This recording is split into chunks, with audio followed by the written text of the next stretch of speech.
ఏ విధంగా చేంజెస్ తీసుకురావచ్చు? నాలాంటి వాళ్ళు మీలాంటి వాళ్ళు చెప్పాలి అంతే, అంతకంటే ఎక్కువ ఏం చేయలేము. ఒకప్పుడు నేను దీని గురించి చాలా ఫైట్ చేసినప్పుడు ఒక మీడియా మిత్రుడు అన్నాడు హిందూ నుంచి, సార్ మీకెందుకు సార్, వదిలేయండి, మీరు పాఠాలు చెప్పుకోండి అన్నాడు. అయితే నేను అనుకునేది ఏంటంటే, ఎస్, మనం కనుక మన స్టూడెంట్స్ని ప్రభావితం చేయగలిగితే వాళ్ళు సొసైటీని ప్రభావితం చేస్తారు. స్టూడెంట్స్ ప్రభావితం అవుతున్నారు తప్పకుండా సార్. మొబైల్ ఇన్ఫ్లుయెన్స్ చూడండి, మొబైల్ ఇప్పుడు ఉంది, ఒకప్పుడు ఇంకొకటి ఉంది. మా టైంలో ఏముండేదంటే వీడియో సినిమాలు ఉండేవి.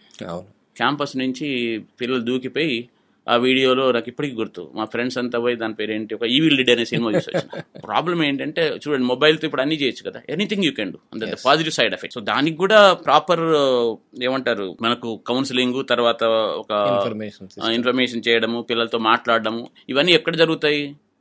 ఏదో ఒక బ్రాండ్ ఉందని చెప్పేది మెక్డొనాల్డ్స్ అని పోయి పిజ్జా తిన్నట్టు కాదు కదా. ఒక టీచర్కి స్టూడెంట్కి రిలేషన్షిప్ ఎక్కడ ఉంటుంది?